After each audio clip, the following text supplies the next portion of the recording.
Hello, everyone. Welcome to Dial the Gate. My name is David Reed. Thank you so much for joining us. This is episode 46, I believe. We're going to hit the big 5-0 pretty soon here. Thank you so much for joining me. This episode is going to be featuring Andy Mikita. This is a pre-recorded show. This is why it's dark and soon about to be light again, and soon my hair is about to grow longer all of a sudden on you. This was recorded earlier this month. We actually have a story, a Jack O'Neill story in relation to hair that has been brought up before, but it will be brought up again in this episode. So Andy Mikita will be coming on in just a moment here. As this is a pre-recorded show, we took questions in advance, so those are going to be sprinkled out through the conversation, as with James C.D. Robbins later on, more specifically. I hope you just sit back and enjoy it, and if you're in the YouTube chat, have a good time chatting with your friends and fellow Stargate fans. So that's what's going to be happening there. After the show, I'm going to be revealing some new merchandise that's going to be available and giving you one last chance to submit trivia questions for your communication stone. So that's enough from me. Let's go ahead and bring in producer, director, Andy Mikita. He goes all the way back to the beginning of the series with Children of the Gods, and he was one of the lifers going all the way to the end. Thanks so much for tuning in. Enjoy. Producer, director, Andy Mikita, welcome to Dial the Gate. Hey, thank you. Thanks, David. Thanks so much for having me on. This is exciting. I appreciate you being here, sir. So you joined Stargate SG-1. Was it when did you start with regular involvement in the show? I was one of the lifers. I was there from the very beginning to the very end. I was the first assistant director of the pilot episode, directed by Mario Azzopardi, Children of the Gods. And and from that point on, I stayed with the show to the very end. I recognized a good thing when I saw it, and such great people. Absolutely. Were you brought over from MacGyver? Were you involved in MacGyver at all? No, I wasn't involved with MacGyver, but it was interesting because I worked with Jonathan Glasner on 21 Jump Street. I was an assistant director on Jump Street, and I think that was the show that I met him on. Anyway, we had met before that on something. I'm not sure what. I think it was Jump Street, and so he had called me in for an interview for the pilot to work with this director, and I also at that time met Michael Greenberg and Richard Dean Anderson. And when I saw Rick, we recognized each other from playing hockey, because there's a bunch of film guys that play hockey on Thursday nights, and there was Rick, and he goes, "Hey, I know you." And I'm like, "Yeah, I know you." I didn't know him from MacGyver. I'd never seen MacGyver before. So really? I didn't even realize he was the actor on the show. We were just like, you recognized him from the court. Yeah. So our interview was basically talking hockey and just life. We didn't even too funny. Wow. Talk too much about. Tell us about watching this show form from the ground up, the first one. I assume this is a show that you really cut your teeth on. Oh yeah, absolutely. No, it absolutely was. And I mean, it was for me really my first sort of foray into science fiction.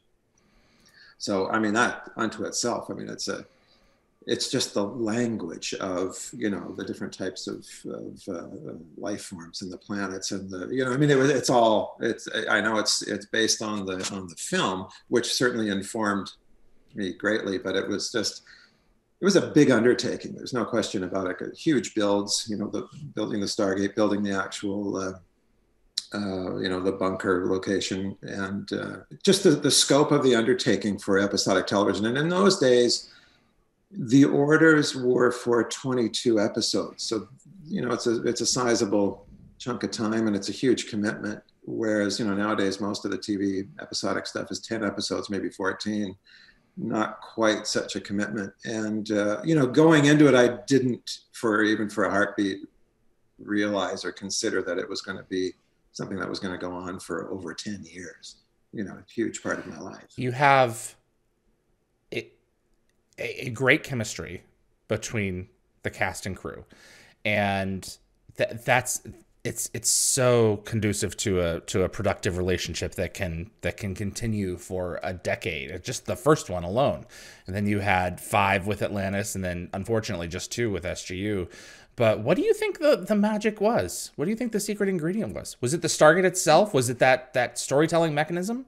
Yeah, I think that's a big part of it. I mean, the fact that it was grounded in, there was a certain degree of reality with the U.S. Air Force component, So, I mean, there was this, so there's the reality. I mean, it's a real existing entity, the Air Force. And then you've got the Egyptian mythology, which was super cool and to a certain extent, was part of real history, yet with this top spin of the pyramids being used as potential landing platforms. So I mean, all these sort of like really cool, interesting sort of connections, and the combination of those characters from those different, from the Air Force, from all these different places, and the chemistry that formed from those relationships. I mean, at the time, did I think it was going to become a huge hit? I don't know. I think we were too wrapped up in the process itself to sort of look that far ahead to see if we actually had something special going on. I mean, some of it to me seemed a little bit far-fetched, like some of the costumes were a bit much and the headdresses were a bit much, and there's just human beings with these adornments seemed on the surface to be a little bit, maybe a bit much, maybe a little bit campy, but then again, when you were watching it, and the scripts were always really great and really well thought out. Brad and Rob and Jonathan, I mean, they really did a remarkable job. And when Joe and Paul and Carl Binder and Alan McCullough, the whole gang, I mean, it was a really good, very smart, creative group of people that, and I'm sure I'm missing all kinds of names here, but it started to really kind of come together pretty quickly to all of us that, okay, this is a smart group of people, and it's a fun premise. Science fiction is cool. There's obviously a fan base for it. We thought, hey, maybe this thing's got legs, but never did I ever dream it was going to go for as long as it did. 17 seasons of television, man. Someone's doing something right. So you know what? And literally, whenever I go into a new show, I always kind of reference back to that experience at Stargate with the showrunners of, Brad in particular, Rob Cooper in particular, Joe and Paul. That's a show that was produced properly. That was done right. They had stories and scripts well in advance. They had charted the course for the season and sometimes multiple seasons, so they could plan ahead. You would know that if we're going to be building this particular set, well, we're probably going to be changing it over 3 or 4 more times for other things as the season goes along, and they would be able to sort of forecast what that would be, and would work with the production designer and the rest of the art department to plan that out, so things became modular. And same thing with the locations, and our basically our line producer, the main producer, our boots on the ground, John Smith, was also integral and just keeping a really smart, well thought out schedule, and just that communication within the whole operation was great. And then as the show evolved, and the group of directors got a little bit smaller with Peter DeLuise and Martin Wood and myself and Will Waring. We spoke the language. For somebody to come in outside that hadn't been part of the show was a little bit more difficult for them, just to learn the franchise and learn the language. It would be tough for them. So it made more sense to keep it a little bit more streamlined and have a smaller group of people involved. Is that, how common is that to go with normally a specific set of directors? Occasionally try someone else out, bring someone into the group, to normally keep with a specific set of directors. How common is that in the industry? It is pretty common. I mean, typically on a new show, on a first year show, you'll want to sort of cycle through a bunch of different people to try to see who's going to be a good fit. But if the show is going to go on for multiple seasons, it's quite common to have, just to have that core group of people that really work well with the story department, work well with the cast, and just, are instantly sort of become part of the team and are available and interested to be part of it on a longer term. Some people are more interested in just, being the gig of the week and drive through and just do multiple shows of, or just single episodes of multiple shows is what I'm trying to say. But it is pretty common. I've been part of that for many years. So you said you started off as first AD on Children of the Gods? That's right. Yeah. My first, basically all of season 1 was first AD, and then I started doing some second unit directing, I think in season 2, and I was a production manager, and my strengths were certainly more on the set than they were in the administration. And that's where John G. Lennox, kind of, he and I sort of shared a lot of the responsibilities, and his strengths were certainly more in the administrative side. And I just basically spent more of my time on the set. And so I would help out the directors if they were starting to get behind schedule or whatever. I would take the V camera guys and clean up inserts or some of the action stuff. The folks coming through the gate. There's effects type shots that I would do just to help lessen the burden for the main unit directors. Yeah, it's really common to think, this director directed every single shot of this episode because he's directing the show. But that's not the case. It's a team effort, and there's all kinds, like you said, inserts and second unit stuff, tighter shots that they just can't necessarily get to. There's obviously the efficiencies of doing it at the time, like on set, instead of going back and trying to recreate things after the fact when you're in post-production. So you try to anticipate as many of those things as you can right at the time. So that was an area that I could provide, my level of experience and expertise. And that, of course, led to being offered the first episode, which was Foothold. And, tell us a little bit about Foothold. Yeah. Season 3, you have alien costumes that have never been seen before. And just a wacky premise that, man, if it's not done right, it can be so corny. But I think that you guys really pulled it off. I loved it when I saw it originally. Did you really? Oh, great! Yeah. Oh, fantastic! I haven't looked back at it for many years, obviously, and but I do remember it was like, oh my gosh, this was quite something to saddle me with all of this on my first episode. Like, oh man, were you trying to put a stop to this right away, or what's going on, guys? But no, it was a great challenge. It was, the things that you remember, of course, the crazy aliens and the construction, the design and the construction of the suits themselves, the wacky pods that we had hanging from the gate room ceiling that, of course, just trying to get Rick and Don Davis and the gang, raise them up on cranes and put the harnesses on them and hoist them up and then wrap, Rick, as you could well imagine, was like, what the hell is going on here? Is this for real? You're actually making me do this? I'm like, yeah, pal, don't worry about it. You're in a sci-fi show. You're in a sci-fi show. You drank the Kool-Aid, man. Clear. Don't worry about it. It's going to be great. But, those were obviously some of the challenges, was just working out some of the logistics with that. But it was fun. It was great. Got huge support from all the cast and all the producers and the whole crew. Everybody was on board, and that makes a huge difference. That you can. It's okay to trip and fall periodically because they're going to be there to pick you up. And yeah, you have a support net. I mean, you have to come prepared, but unexpected things are going to pop up every now and then. Oh, for sure. And you can only prepare yourself so much. Believe me, that's the thing. You can prep yourself till the cows come home, and then, an actor like Richard Dean Anderson will ask a question that you're just not anticipating. Yeah, and that's perfectly relevant, and it's like, whoa, I didn't think of that.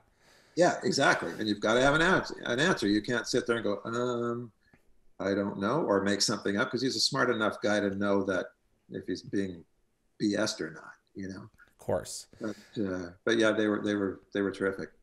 So what was the cycle of an episode on the show through the course of of those 17 seasons. I'm sure, things got tightened or stretched here or there and changed. But what was the typical cycle? How much time would you have to prep typically? And then, how long was a production shoot and then post with editing and sound and everything else? How much of that would you be involved in specifically? Specifically, I would be involved in the 7 to 8 days of prep typically, because in the early seasons we had, I think it was 7.5 shooting days. We would usually overlap, like at lunch, one episode would take over for the next. So you'd have basically 7 or 8 days to prep the show. And there would also be obviously conversations that would happen prior to that before the actual official prep start. Like if Brad or Jonathan or Rob had the story idea and had a pre-production draft of the script, they would certainly share that with you well in advance. But your official prep time would be basically 7 to 8 days. And then you would go into production for the same time frame. And then there might be some second units, beyond that. You would schedule based on efficiencies. Like if we were going to be out at a particular location for a couple of days and that location works great for the next episode as well, then why not? Yeah, why not? So stay there and let's shoot a day for that episode as well. Those efficiencies became more and more common further along into the season, or into the multiple seasons where we really got good at crafting those sorts of things. But essentially, so yeah, 7.5 days of shooting, and then as a director, after a few days that the editors would have to assemble the material, you would go into the editing room and basically craft a director's cut, and you would get 2 or 3 days, typically 3, to put that together. And there wouldn't be any sort of pressure to get it to time. You would just put the best version of the show forward that you could with the editor. You wouldn't cut dialogue. So sometimes the shows would be long. A case in point, of course, would be what we'll be talking about soon, I'm sure, with Heroes, because Heroes started off obviously as 1 hour of television, and unfortunately I shot a little bit more than I should have, and it well, to be fair, Rob also wrote a lot. He wrote it. It was a longer script, and it was so good. I mean, we all recognized that, but it wasn't, it evolved. Like once we can get into that eventually. But anyway, to answer your question, yes, the 7.5 or the 7 to 8 days of pre-production, the same time frame to actually shoot the hour, and then you'd have 2 or 3 days to just edit the picture edit, essentially assemble a director's cut, and then at that point it goes to the producers, and then they get their cut. Would editing take place immediately after the show was shot, or would you sometimes have to move on to the next episode, or was it scheduled so that directors would have breathing room to do all that before moving on to the next one? Yeah, there was always a little bit of breathing room. Sometimes there was overlap, but for the most part, there was breathing room to be able to make that work. We would always try to cycle, 3 directors, 4 directors, so you wouldn't be going necessarily back to back to back, and you would have that opportunity to to have a decent amount of editing time. But again, as like when SG1 and Atlantis were shooting concurrently there for a couple of seasons, we were going back to back, and that was a lot on our plates. 40 episodes a year? What are you talking about? That sounds it's easy. Yeah. What are you complaining about? Yeah. Well, trust me, there was no complaining. But the workload was such that it got to be a little bit of a dance, but no. Absolutely. I wouldn't blame you for a little complaining. I mean, 40 stories a year, you got to probably broaden your director pool a little bit, but I mean, still. Yeah. Oh yeah, no, we broadened the pool, and, the team grew obviously at that point. And, but honestly, for a while, it just became a blur. Like it really and truly did. And, again, hats off to Brad and Rob and Carl and Joe and Paul, Martin Garrow, the whole gang, Carl Binder for just having the vision to be able to actually construct all those stories that made sense. Like there was very few duds, in my opinion. There was a few that were, maybe not quite as strong as the others, but for the most part, they were all great hours of television. When you do 40 hours of TV a year, they can't all be home runs. No, It's just not physically possible. You know, you're going to have to throw in some of your B-level ideas at some point, because you can only do so much, and you can't just expand the team to get more, you know, good ideas. It would just unravel. So absolutely. But you know, you would infuse you're bringing in somebody like Peter DeLuise, for instance. Like, that was such an incredible, as you could well imagine, this just, you know, absolute, you know, just so much energy, so much enthusiasm, so many great ideas, so creative, so fun. You know, that was a real infusion of really good positive energy. And same with Martin Garrow and everybody that came into the show. They just elevated it to the next level. It was great. It was wonderful to be a part of. I want to go back to Heroes. Sure. I fought long and hard with myself trying to figure out which stories I wanted to ask him, because I'd love to have you back in a few months again to talk about a few more episodes. It's like, which ones do I talk about this time? And Rob Cooper and I had recently sat down and discussed him bringing Heroes to life and adding a subplot with Robert Picardo and you know, to fill it out to 2 hours. And that episode, based on my understanding of it, was not typical, because it was originally designed to be earlier in the year, and then Cooper had to go to the network and say, you know, we've got this idea for 2 hours, can we expand it?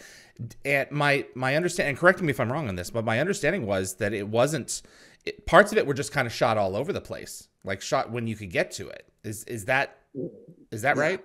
Yeah, absolutely. I mean, I think, if memory serves me correctly, I think we actually shot a great deal of that episode as a second unit, because again, we were getting these great efficiencies where we were doing a lot. We had basically built ourselves a second unit crew, you know, from the core production crew that we had.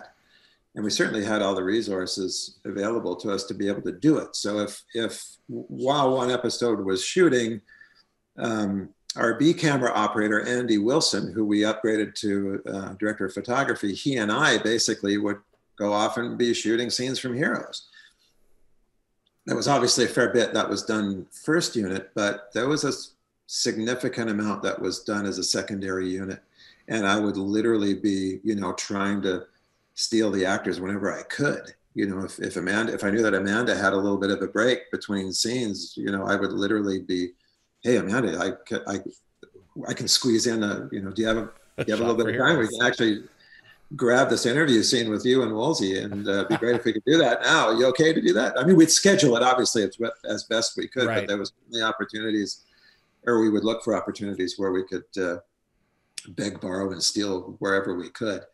And the other sort of strong memory for me with Heroes is it just seemed to go on forever because of the fact that I believe there was a hiatus somewhere within the shooting schedule of Heroes, because it seemed to go on forever. It was the episode that just would not, it just kept on giving.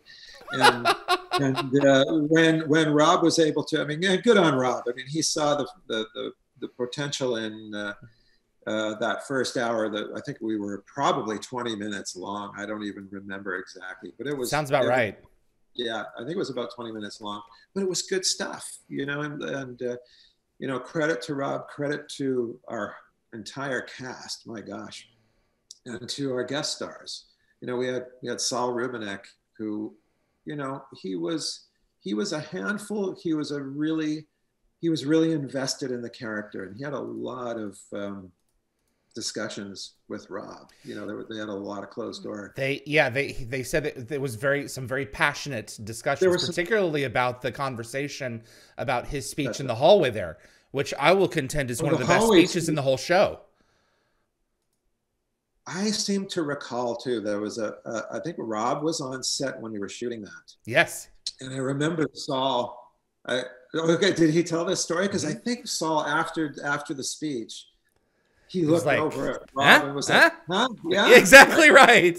Right? And, okay, good. I did get that story because it was actually pretty neat. And it was, I could see Saul's position, because he would obviously, because I was on the set directly with him, and if he had ideas on things, he would often, run them by me, or would at least say, hey, I want to talk to Rob about this because I've got some thoughts, and this is what it would be, what would be involved. And there was no way I was about to, sort of give him the opportunity to do that without Rob's authorization. So I made sure that they got together and worked things out. And to both of their credits, they listened to one another and they worked together. And hey, I think at the end of the day, it was all good. It all worked out for the better. And that second hour, when Rob went back and wrote the remainder of the material and brought Picardo in, because I think that was even Robert Picardo's first. That was his first. And my understanding was he did it in one day. Was that correct? Yeah, I think he did it in a day. And I think it was basically his character introduction in the series. That's exactly right. He comes in as the hatchet guy. Yeah, I can't fathom the brain that it takes to remember all of that information and get all those lines out in the correct sequence in one day. That's a lot. Oh yeah, it is. It was a ton, and I had this sort of goofy plan of sort of transitioning, and Rob and I had talked about this, of transitioning the characters within the context of the interviews. Right. So he had to do it in a very fragmented way also, because we would be like taking people out of the chair and drop the next person in while the camera continues to move. And, right. And it was a little bit of a brain twister for all of us, quite frankly. And hats off to Robert, because he was just unflappable and was just happy to be there. And he was so well prepared and such a great guy, real classy guy. And really, really enjoyed him. And he did such a terrific job. And of course, you get somebody like Robert Picardo on set, and everybody elevates to. Oh, absolutely. He has. I mean, not only does he have an amazing background with all he's done, but he has the sci-fi background as well, so he gets it. It's like slipping into a pair of leather shoes. Sure. Yeah, exactly. Yeah, that's very well put. Absolutely is the case. And the other thing I kind of, the fond memory of Heroes for me was, obviously it was kind of our, our love letter to the armed forces, which was an important thing for us to do. But it was also just the level of investment from all of our cast, and tonally was so different. We saw components of our cast that we had never really seen before: a sensitivity, a realism, a vulnerability, big time. And there was one scene I recall where it was with Amanda storming down the hallway from an action sequence where obviously something very traumatic had happened. Fraser's just died. Janet Fraser had just died, and so she was a mess. And we tried to shoot it as much as possible just from the documentary camera's point of view, and it was really powerful. Like, I remember just on the day shooting it, and I was like, oh my gosh, that like, you really felt the emotional weight of Amanda's performance there. And they were all doing it, all of them. I mean, Chris Judge in his interview, Mike Shanks throughout the whole thing. I mean, they were all amazing. They really were. There was another thing that was quite funny, actually, that I remember about, I'm sure Rob mentioned this too. It was after that hiatus. So there was a hiatus because Rick came back and he cut his hair. I don't know if you heard about that one. Yes. You know about that? And there's no cut between scenes. It's just a hallway change or something, and his hair is shorter. Just all of a sudden, he's got shorter hair, and hopefully no one's going to notice. I remember, like, Rick, I didn't notice. Man, we're not finished this episode yet. Oh, really? Oh, well. Well, what are you going to do? Yeah, what are you going to do? Yeah, the hair's cut. I can't put it back on now. There it goes. So there was a few things like that. The death scene, with Fraser when she got shot, that was obviously a hugely impactful day for us. Just having to do that, having to shoot that scene was tough. How was it like being the one to point the camera on a character and watch her pass? A character that we had loved and cherished, and I'm sure you as performers and creators loved and cherished for 7 years. Yeah. Yeah. And then, it wasn't even tough. her last scene. Then, like the next couple of days, she came back to life again. I mean, That's right. Yeah, it's always tough to do that sort of thing, and you start to question whether or not this is are we doing the right thing here? Because she's such a loved character as a human being. We loved her, we adored having her on set. I mean, Terrell Rothery she's a rock star. She still is, and you know, I love working with her any opportunity I get. So it was tough. There was a lot of emotional weight to that scene, obviously. Yeah, it was not easy, but you know, it's for the good of the show. She got it. She understood. It was not like she was, you know, holding a grudge that she was being shot. Oh no, not at all. Like I mean, at all. I would still be pissed, but I would still get that, you know, for this material, even Rob said it, you know, you really had to put your money where your mouth is on this one. Yeah, that's true. You know, if this is telling a story about people who make the ultimate sacrifice, and if you don't have that, it'll still be a fine show, but it wouldn't be an exceptional one. Yeah, absolutely. And I have to say, I mean, for all the episodes that I've been a part of, I mean, I still put Heroes right up there amongst some of the work I'm most proud of. We did all the other guest star that we had on that, Adam Baldwin. He was fun. That was real cool. And what a great guy. And a lot of fun having him on set, and really invested, and you know, loved, you know, picking the gun that he was going to use. And we did a big, I'm sure you recall, a big action sequence sort of. And I remember when we were actually staging that, and you know, Rick was asking about, like, where's this going? And it's like, instead of trying to explain it in any kind of great detail, no, it's just a big gratuitous action scene, Rick. It's just a bunch of, we're gonna have bombs going off everywhere. We'll do a big strafing run. We'll have ships flying everywhere. It's just a big action sequence, and that's it. I think there's no other explanation for it. Well, in retrospect, I think Heroes Part 2, once it cuts from Saul saying this is unbelievably boring, and then you have the shot of the puddle and the soldier's boot running through it, and is it a strafing shot? Is that what that's called, where it goes sideways for like 50 feet? Yeah, we just laid a big long dolly track, and I wanted it to be almost like a continuous type of a shot. Like I could almost do, you know, the design was that it could play as one.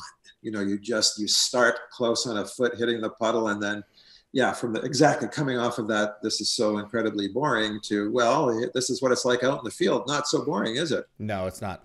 So foot into the puddle, and then tilt up and just track. Alkesh and gliders and the staff gliders, blasts. the bombs going on, the staff blast, the gliders going through, dropping, you know, doing their sort of napalm runs, and until they take cover at the rock, and ultimately going to where Rick gets shot, or O'Neill gets shot. But it was quite fun when we were setting it up, because it didn't take us that long. Like, you know, we shot it all in a day. And it was not that long a day either, because we were well prepped, and we had a third camera, and, you know, we still shot a bunch of coverage, but essentially it was just this big tracking shot that got to the rock, and then that was it. But Adam was quite funny, because of course he was in Full Metal Jacket, and right. Said, if this was a Stanley Kubrick film, I'd be at this rock for 3 weeks, and you guys are getting it done in a day. This is awesome. You know, he had a lot of fun. It was cool. It was cool. He was really game for everything, and he was a welcome member. I mean, it would have been nice to have had him around for I agree. Have Colonel Dixon back. Absolutely. If there's an SG4, I'm totally rooting for Adam Baldwin's return. I think he might have even been pitched for Atlantis at one point. I wouldn't be surprised. Yeah, you blew up a lot of Jaffa as well in that episode. How do you execute scenes like, I guess Dan Shea would have been heavily involved, because I mean, you've got to have, I just remember these Jaffa just shooting through the air. Springboards or something have got to be hidden behind some of these rocks. How do you pull all that off? Yeah, we would have these little mini trampolines. We would have ratchets. We would have all sorts of little gizmos that would help launch them up in the air. And Ray Douglas and Scott Stouffer and the boys would set the the explosive charges. And, you know, when the explosion goes off, stunt guys would be there with the finger on the button, or the guys that, or the actual Jaffa stunt guys themselves would have the finger on the button. Well, that makes sense. Running along, you know, when we would obviously rehearse that pretty carefully to make sure all the timings would work. But I mean, that was the most fun part of the explosions. The show was just getting to, you know, blow stuff up and shoot guys and just, you know, launch them every which way. And the effects guys were great. They could load them up in no time at all and put the staff hits on them. And yeah, so it was great. Good gratuitous action. Loads of fun. In fact, to this day, I have tinnitus. And I think that tinnitus is from so much P90 gunfire without proper ear protection. Oh, man. I would think that would have been mandatory. It is mandatory. We all, the props guys would come around with the cans and or the foamies to insert into your ears. But sometimes you just say, "Yeah, no, I'm fine. I'll just put my fingers in my ear." Oh no, and that's cumulative. And you get caught up in the moment, and you know, there's dialogue ahead of time, so you're listening carefully to the dialogue, and then oh shit, here comes the gunfire, and you know, you don't get your headset off fast enough and get your fingers in your ears to protect yourself, and you get a good 3 or 4 seconds of P90 fires. Right in your ears. Yeah, I understand. Right in your ears. And when you're doing it inside. Oh man. Yeah. That's where that percussion would just be insane. It's so loud. You see, you know, I've shot weapons, and there when you don't see like someone like flinch, if there's like a gunshot off screen, like there was no gunshot. If there was an actual gunshot there, you at least blink because it's intense. It's so visceral. Oh, for sure.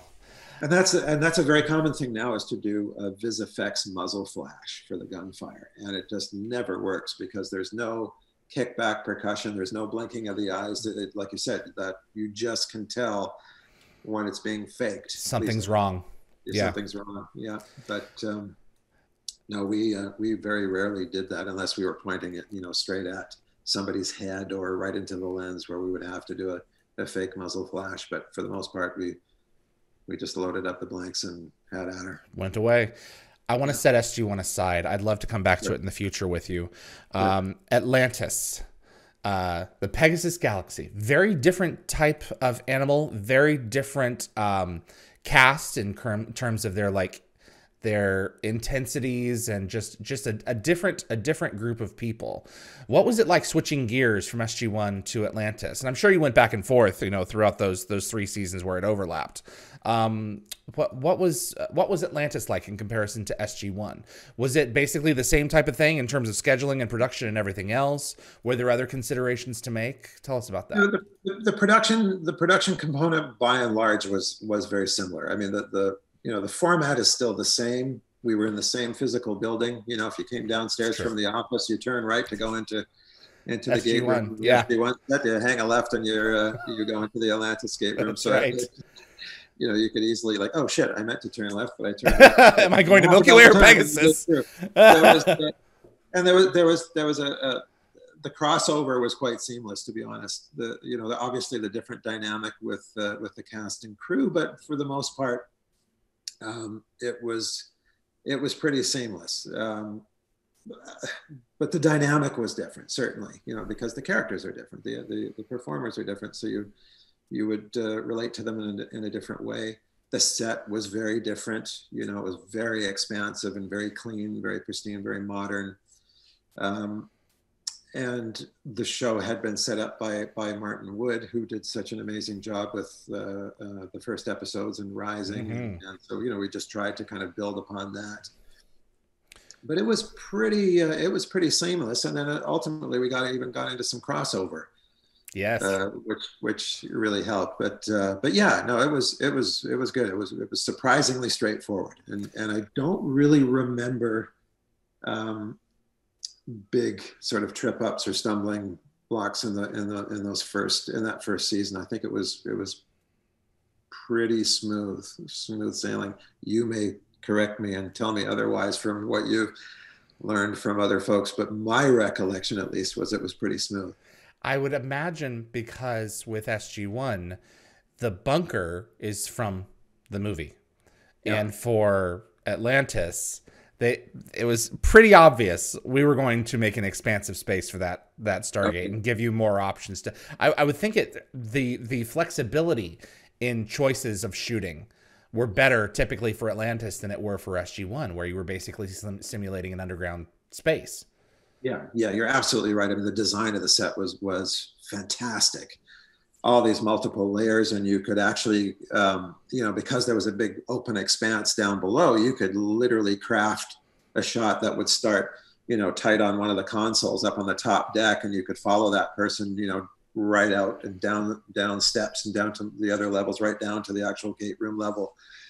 So you could really choreograph some big, expansive, beautiful stagings. The set was designed specifically for that, and I'm sure Martin had a big voice in the design of it as well, just to be able to, connect all those dots. Because of course he was renowned for his big expansive stagings, which are always loads of fun to watch. But it was a great set to shoot in. The second season added a change in Weir's office. There was a bridge to go to Weir's office, and she had this kind of corner there. And then the second season, you guys expanded that into like about 3 times the size for a much bigger space. And I was wondering, like, how do we? I guess they found some hammer and nails while they were in the Pegasus Galaxy and expanded this off. It's those kind of little retcons that you just have to say to yourself, this really was there all along. They just removed a wall and we didn't see it. Yeah, well, you try to do those sorts of things, and try not to hang a lantern on them too much, and hopefully people won't notice them. But it certainly helps to give a little bit more breath. I want to go to Enemy at the Gate, because it was Atlantis was much more action than SG-1 was. It was. SG-1 definitely had its Indiana Jones, qualities and moments, but there was something just much more intense about Atlantis overall. It seemed to set the contemplative stuff aside, because I don't think really there wasn't really much of a Daniel voice in the show. There was a little bit with Weir and a couple of the others, but I think that the running and gunning of the show for Atlantis just proved to be one of its strengths. Would that make it longer for pre-production? No, no. You just managed to fit it in. I think we, as if memory serves, I think we managed to keep it all in the same schedule and mold. And you're right. I mean, there was definitely more. It felt like it was more involved. That there was more to it. Certainly in the visual effects component of it as well. I think they were, had certainly more challenges. Mark Savella and his team of artists, it was a lot more involved with this, the big, the space battles that would, the puddle jumper and everything that came with that. But it was scheduling wise and production wise, it was all pretty much the same. But the levels of intensity, like David Hewlett, for instance, and the intensity that it was just great. He was always so invested, and it just created that palpable energy all the time whenever he was on screen, and that was infectious. So the rest of the gang kind of followed suit. Flanagan, was the calming force, and it was a really nice combination of energies that helped inform it all too. Rob Cooper wrapped up SG-1 with Unending, and you were charged with wrapping up Atlantis with Enemy at the Gate. Was it another day at the office getting this second series completed, or were there thoughts of like, because you knew at that point that the show was not coming back for a 6th season when you guys shot it? We knew we were done. We knew that we were finished. So there was certainly there was certainly some pressure to that, but it was a pretty complex, multiple storyline episode. It was so dense that it very. My recollection was any sort of burden of knowing that was the last episode. I think it kind of went away once it was boots on the ground and we were doing it, because there was a lot to do, and just again those multiple storylines and it was a pretty big action show as well. we were doing a lot of different things in it, and I think that just pretty much took all the attention anyway. So that burden of it being the last episode was kind of pushed to the side a little bit. And I tried to treat it as just another show, but you also tried not to compromise and like, okay, we've got the one shot at this. Let's not screw it up. There were some great sequences in that. Atlantis re-entering the atmosphere of Earth and settling down just outside of San Francisco. It's like, I'm not used to seeing Golden Gate from that angle. Was there any kind of pre-production work involved in making sure that looked aesthetically correct? Yeah, a little bit. Yeah, I mean, I think at the onset, if I'm not speaking out of school here, my recollection was that the original idea was that it was going to land in New York City at the Statue of Liberty. I think that was the initial plan, and then it was just, it's surrounded by landmass. I don't think we can actually land Atlantis outside. So I think that's why it ended up ultimately going to the Golden Gate Bridge. I have to check with Paul and Joe on that one. They would be the guys who would be able to answer that one correctly, but that was my recollection. But yeah, it was obviously we had to kind of set where the eye lines were going to be and what the lighting was going to be like at that point when they all came up to the railing to look outside. What was Flanagan like over the course of that run? Very different energy from Rick. Yeah, very different energy, very intense, very thoughtful. I think he might have sort of given the impression from time to time that maybe he either wasn't interested or he had other ideas, but that wasn't the case. He always at the end of the day came to the party and delivered the goods, and he just a little bit of a different energy, and you would treat him a different way of this. But that's the case with every one of them. You would always speak to each person a little bit differently, and that's part of our jobs. Is actors are funny people. They require a specific attention. They like to be spoken to one-to-one, and that's only fair. And they want to be heard, and they want to make sure that their ideas are being listened to. And if they need a bit of an explanation as to why they're doing what they're doing, it's only fair that they're given that explanation.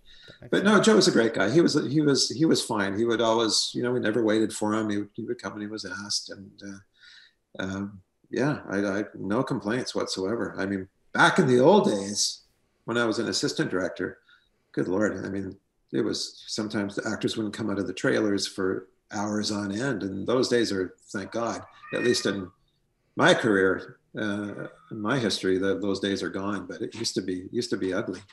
Wow, just pretentious. Essentially that's narcissistic. Is it just that we're more sensitive now, or that our tolerances are lower, or that our tolerances are lower? We don't have time to deal with it. And also, we've got these things to record someone talking too. Yeah, so 100%. Yeah. No, I think everybody. And that was actually quite a wonderful invention for us to as a communication device and as a recording device. That. But yeah, people. I think those days are gone, and I think a lot of shows, a lot of producers have sort of come to the conclusion that life's too short to deal with those kind of people. Well, that's true too. Yeah, that was the motto upstairs as well. LTS. Yeah. So, yeah, exactly. And I think it's one of the reasons that the franchise was as successful as it was on television. So yeah. Stargate Universe, Air 1 through 3. Holy cow!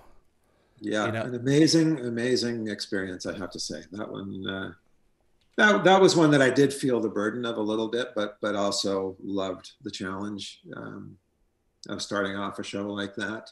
We were under a certain amount of pressure from Syfy. They were looking for a show that sort of bridged the Battlestar Galactica world and the Stargate SG-1 or the Stargate world. They were trying to sort of combine those elements. So they wanted something that was a little darker, a little grittier, a little more visceral and serious. Well, realistic, in my opinion, too. Yeah, for sure. Very much so. And the performances were the way the camera was handled, much more handheld, more verite style. And it was. I'm very proud of SGU and was profoundly disappointed when when it got canceled. That was a huge letdown, and because that set, I mean, if you had walked through that, it's like stepping into H.G. Wells or Jules Verne. Oh yeah, incredible, absolutely incredible. It was astounding. I remember walking in there with Robert Carlyle, and he was just absolutely blown away. Well, it was still under construction too when we walked through it, and yeah, it was something else. It was a great experience. And it was fun getting to go to New Mexico. I was about to ask. Yeah. You White Sands, one of my favorite places on the earth. Anyone listening, if you haven't had a chance to go, do it. Absolutely. An amazing place, especially at sunrise or sunset when the shadows are long. Oh yeah. Man. Tell us about shooting Air Part 3 in White Sands. Yeah, it was amazing. I mean, one of the things that I wasn't anticipating about shooting in White Sand. First of all, you didn't have to go very far off of a road to find what you were looking for. Correct. In a way, it all kind of looked the same, but at the same time, there was some really interesting different landscapes, and the wind would, of course, reshape everything overnight. You'd be scouting something in the day, come back the next day, and wait a minute, there used to be this huge dune over here. Well, now it's shifted. It shifted. I didn't really anticipate that. It didn't cause too many problems. In fact, if anything, it probably helped with some solutions of not having to go so far to look for a different kind of environment. Because that was sort of the challenge for me, was to make it feel like we were on this big, long journey. And so you needed some different landscapes. You needed the condensed big dunes, and then the open expanses, which of course are everywhere. Right, and the continuity between them to give yourself a sense of direction and how far they are from the gate. Yeah, totally. And thank goodness Rob was there the whole time. He basically shot a ton of the stuff that while we were there. We basically had 2 units going all the time, and he did some of the aerial stuff. So it was great having him there. Excuse me, as a helping hand. And of course, the heat, which we weren't used to, coming from the Great White North. Exactly. Man, it was hot, and you would get burned in places that you didn't think you could get burned, because just the reflection of that sun off the white sand right up the shorts if you're not careful. So we were covered head to toe, and we had to take all those precautions of making sure that we were covered and lots of sunscreen and well hydrated. So that was the added challenge on top of the shooting itself. But we actually wrapped it early. I think we were done in 4.5 days. We were due for 5 full days, and we actually wrapped it up a little bit early, which was great. And when we were done, it was a full moon. And let me tell you, full moon at night at the White Sands is just otherworldly, as you could well imagine. Well, you've been there too, you know. Yeah, I've never seen it in full. Wow, that's so cool. Crazy. That troupe of performers, that was really an ensemble show. You know, I mean, you could argue Robert Carlyle, Louis Ferreira, Ming Na were the leads, but it really felt like with this one, you guys were making a program that everyone really had their part to play. And it started off, with season 1, very much wrong people, wrong place. And season 2 was very much, we've got to become the right people to rise to the challenge. Yeah. And I think the actors did that. They really did. They really did. And they were fully invested. There was no question about it. They knew that they had something special in their hands, and they took it to task and really delivered. I mean, even just the way in which a lot of the characters were introduced when everybody was flying through the gate into Destiny. Right, jeez, faster and faster. Yeah, I mean, that was a pretty spectacular entrance for a lot of folks, and it was great, and everybody was into it. And I remember I learned a lot during the shooting of that particular sequence, and that the air episodes. Ron Schmidt, who was a director of photography that we brought in specifically just to help us get started on the show. I mean, he brought a level of experience that was really comforting for me as a director, because he was one of these very enthusiastic with every challenge. Like if, okay, we're going to shoot a scene in a phone booth. Oh, this is going to be awesome. Like he would only look at the positive sides of things. And he had extensive experience shooting handheld cameras, which I mean, I did, but not to that extent. And so a lot of the visuals were, I have to give Ron credit for just helping kind of really push that handheld kind of aesthetic and that component of it, which of course Jim Menard and Mike Blundell, our regular mainstay DPs, just built upon and made it even better. It really and having a set like that again was just extraordinary. It was just talk about a playground, and the ways that you would light it. You know, that one of the things that kind of surprised me when I was talking to you guys about during production was that you wouldn't necessarily fully light a scene. You would keep it much more organic in terms of like, okay, this is what this space has to offer. And, you know, we're just going to shoot it a little bit more docu style, and it's just dimmer in here. Or, you know, we're going to have the actors move this way and come into this light here a little bit, but the rest of their face is going to be in shadow. I mean... Yeah, that was something that again, we weren't used to doing on SG-1 and Atlantis. It was a little brighter, a little bit more, you know, we wanted to see two eyes, and we were a little bit more careful with SGU. Yeah, we wanted it to feel a lot more organic and a lot more natural. And so, yeah, they would be coming in and out of pools of light, maybe just a fraction of light on the back of the cheek or something, and that would be it. And we would go with it. You know, and it took a while to be able to train ourselves to stick with that. Like, this is missing. No, it's right. It's right. Yeah. It's how it's supposed to be. These characters are darker anyway. Yeah, so exactly. It was kind of analogous to that. Yeah, that's exactly it. And so it ultimately for us became very liberating to photograph, to shoot, because you would just defer to what looked great to your eye, as opposed to answering to any other, you know, like a network voice or whatever, because that's very common in episodic television is the networks and studios will get very involved with the aesthetic of a show, and they will want to make sure that their stars are well lit. But that wasn't the case with SGU. We just did what felt right and what looked good. Did Syfy's presence feel more present in SGU than the previous shows? Were they more hands-on as the whole franchise got older, or was it different? Was it just? I mean, the vibe was certainly different. I never really had a lot of dealings myself with any of the execs at Syfy. Okay. I mean, so Rob and Brad and John Paul and the boys would be able to provide certainly more insights into that. I had very, very little contact. I mean, I did at the onset, like when, you know, I had. Rob and Brad and I had spoken to Syfy when we were in early prep, when we were kind of pitching the concept for the show, the visual concept, and pitching me as the director.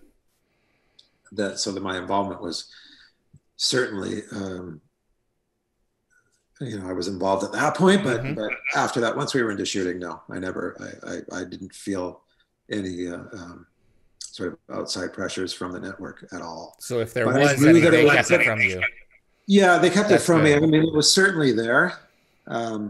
There was certainly that presence, and you were aware of it because you knew that the guys were having to deal with them.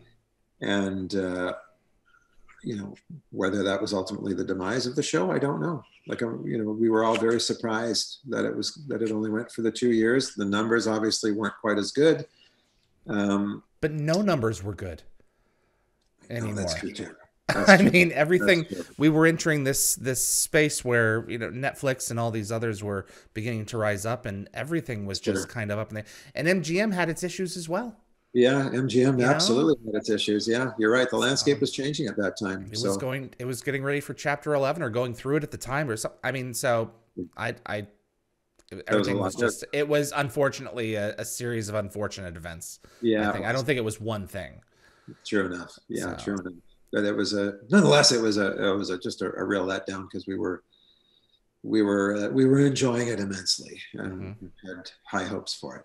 And there was a lot invested, you know, that set, just the costs, as you can well imagine, associated with Yeah. the franchise. So to walk away and know that it was the very end. Yeah. I mean, I remember when Mike Banis and Mike was the editor, the last episode of SG, which I directed as Gauntlet. well. Gauntlet, yeah. And Mike and I sitting in the editing suite together, the two of us, because there was speculation that it might be over, and we were kind of told to make something that could be a season ender, but maybe it's the end of it all. So we had to keep that in mind, because it wasn't announced yet to anyone who wasn't announced. Its future was still uncertain. That's right. There was still that uncertainty, but when Mike Banis and I sat in the editing room, having just finished our first full sort of assembly with our first passive music, we just sort of, this is it. It's over. It's done. Like, it just felt. You felt it. We felt it at the time. Yeah, the two of us looked at each other and went, wow, it's over. Even though we didn't know, it just felt that way. In watching the episode, it had that finality to it. Joel's last piece of music for Stargate is, in my opinion, his best piece of music for Stargate. Yeah, I 100% agree with you. It was breathtaking. We had used a Ludovico Einaudi piece in the director's cut. I think it was called Fly. Yeah, and you had used him in the show in season 1 as well. We did. Yeah, Robert Carlyle's episode. He used Einaudi, and so we had used. I love the guy. I've got all of his albums. I'm a big fan. Me too. So when we used Einaudi and his episode, oh my God, it'd be so cool to use it in Gauntlet. However, we knew that no, we can't do that. I mean, Joel's got to do this. But we used that as the template, and to his credit, he came back and with a piece of score that was just off the charts. It was, it just gives me shivers when I hear it. I actually was tearing up when I heard it for the first time. I mean, it was a really powerful, moving piece of music that just works so well on the show. It's crazy. And something else. Best piece of music he ever did for the show. I agree. What you working on right now? You've been pretty busy? Yeah, it hasn't really stopped. I mean, there was a little. It's been great. I'm the luckiest guy on the planet. I have to tell you. There was a short bit of time where things were quiet after wrapping up SGU because, you're branded as a sci-fi guy from a director. As a director, you're going in for some, police procedural drama. Mm-hmm. Well, no, you're a sci-fi guy. We're not interested. Mm-hmm. You don't speak drama. It's like, well, wait a second. I can do this. What are you talking about? Yeah, I mean, if anything, it's you're an expert at everything. We've got the drama, we've got the comedy, we've got the visual effects, we've got the action. Sci-fi is everything. Sci-fi is everything, and it's by far the most fun. Absolutely. Like, in terms of it being like a playground for a director, you cannot beat science fiction, and you can't beat the Stargate franchise. I mean, it was as good as it got. And but yeah, I mean, I've been super busy. I worked with Joe and Paul on their show on Dark Matter. Fun, yeah, and with Rob on Unspeakable, which was I loved it. Did you see it? Oh, great! I absolutely saw it. It's on Amazon. I completely recommend that anyone go and watch it because it was exceptional. Michael Shanks was excellent. Great. Lexa was great as one of the lawyers. It's just a kaleidoscope of Stargate cast. Yeah, it's true. It's like, really him, her. Yeah. And for, myself and Rob and Carl to get back together again was super fun. And I mean, it was obviously powerful material. I mean, oh my gosh. It was tough shooting it. I mean, there was times where you're shooting scenes and you'd have to go for a walk afterwards because you're so just emotionally beaten down. And it was a hard watch as well. Yeah, for sure it was. But and then I also worked with Brad on Travelers, which was also super fun. Great show. Yeah, it was really, really great. We were sad to see that one go. Also, it had a very similar kind of a vibe, just with that sort of the camaraderie, the just all the relationships were so strong and so good. We really had hopes that was going to stay a little longer. You know what? I mean, to those listening who have not given Travelers a chance yet, perhaps because it got canceled, it's 3 seasons of essentially act 1 of a 3-act play. That's true. And so if you go and see it, I would recommend to go and watch it, because you get the impression that it's what is there is a complete arc. Yeah. And it ends like, okay, we're getting ready for chapter 2. You don't get the chapter 2, but there is the way that it's done is still, there is conclusion to it too. And it's very much worth watching. Yeah, it is. Yeah, I'd absolutely recommend it to everybody out there to check it out. I think it's still on Netflix. It should still be on Netflix. So yeah, I hope it is. It's one of those that I wouldn't have any problem with that coming back in the future. To continue as a season 4 and perhaps to wrap it up. Yeah, it would be great. It'd be fantastic, actually. Anything currently that we should be on the lookout for in the next few months? Well, keeping low through COVID, or?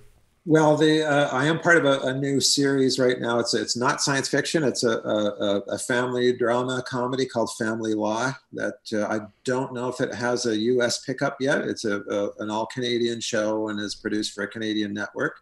But it's called Family Law, and Jewel State, of course, she's the lead. So we keep the family. Yeah, we keep the family together, and Jewel we brought on, and I'm an executive producer and producer. Congratulations! Director. Thank you very much. Yeah, we shot 10 episodes last year. We were only 10 days into shooting when COVID shut us down for 4 months, and then we came back and managed to get through the remainder of season 1 unscathed, and we're hoping to go to air in April, and we're also hoping to get back for season 2 in April. So I'll let you know if we get a U.S. pickup and if there's a broadcaster there that's going to be airing it, because it's a good show. It's a lot of fun. Absolutely, we'll put up links for that as well. So, right. Andy, this has been wonderful. And it's been wonderful catching up with you, walking down memory lane. I would love to have you back a few months again to talk about a few other episodes as well. Sure, that would be loads of fun. Yeah, that was great. I appreciate you very much, and all the best to your continued success. Thank you. Thanks, David, and you too. Thank you for keeping the show alive and with your interest and. I love all the memorabilia you've got behind you. I love it.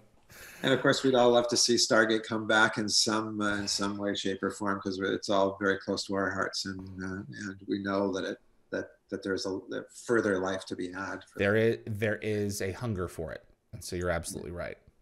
Thank you so much to Andy Mikita for joining us, producer, director of numerous Stargate episodes from all 3 series. Andy is a wealth of knowledge, and I really want to have him back later on as the show grows. So thanks again to Andy. We have some fan art for this episode. This is The Joy of Conventions by Spirit Wolf 77. And the blurb is, yes, that's what would happen due to my problems telling the difference between fact and fiction. Just a really quick pick that was CG'd from a really quick sketch done at 2 a.m. There are anatomy issues and whatnot. I wasn't trying to focus on getting it to look perfect. I just wanted to get the idea across. For those of you who aren't obsessive Stargate fanatics, or just in case I did this so poorly that you can't tell who's who from left to right, excluding the furry persona Spirit Wolf, it's Michael Shanks, Corin Nemec, and Richard Dean Anderson. Very, very cool. So before I let you go, before I bring on the merchandise, I want to let you know that our giveaway is running. This is the last day for it, January 31st. One of these communication stones is screen used and one is screen accurate. And for the month of January, Dial the Gate is giving away the replica. So to enter to win, you need to use a desktop or laptop computer to visit dialthegate.com. Scroll down to submit trivia questions. Your trivia may be used in a future episode of Dial the Gate, either for our monthly trivia night or for a special guest to talk to ask me in a round of trivia. We need to be doing more of that. Haven't done much of that in the last couple of months. There are 3 slots for trivia, 1 easy, 1 medium, and 1 hard. Only 1 needs to be filled in, but you're welcome to submit up to all 3. Please note the submission form does not currently work on mobile devices. Your trivia must be received tonight. So before February 1st, 2021. Eastern time. So if you're across the line, that's fine, just as long as it's Eastern time. And if you're the lucky winner, I'll be notifying you via your email right after the start of February to get your address. And that's what we have for that. Merchandise. You ready? Big thanks to Gate Gabber for helping me to pull this one out of the hat. Dial the Gate is brought to you every week for free, and we do appreciate you watching. But if you want to support the show further, buy yourself some of our new themed swag. We're offering t-shirts, tank tops, sweatshirts, and hoodies of various sizes and colors for all ages at Redbubble. We currently offer 4 themed designs and hope to add more in the future. Please note that for the word cloud designs, there is a version with a solid off-white background and another that is just transparent behind the letters. The solid background is typically used for when you pick darker colors, but we wanted you to have some options, so be on the lookout for that. Checkout is fast and easy, and you can even use your Amazon or PayPal account. Just visit dialthegate.redbubble.com, and thanks for your support. And if you enjoy this show and you like to see more of these episodes, I would really appreciate it if you'd click the like button. It really makes a difference with YouTube's algorithm and will definitely help the show grow its audience. And please also consider sharing this video with a Stargate friend. And if you want to get notified of future episodes, click the subscribe icon. And if you plan to watch live, I recommend giving the bell icon a click so you'll be the first to know of schedule changes, which have happened to us a couple of different times during the run of this show. Thanks again to Andy Mikita. Thanks to my mod team, Summer, Ian, Tracy, Keith, Jeremy, and Reese. Thanks to Linda Gate Gabber Fury and Jennifer Kirby. I cannot do this show on my own. It takes a village, even when I have a weekend off like this one. So I appreciate your time. Thanks so much for tuning in. And we've got James C.D. Robbins, art director and production designer up next. So I appreciate you tuning in. Stick around. See you on the other side.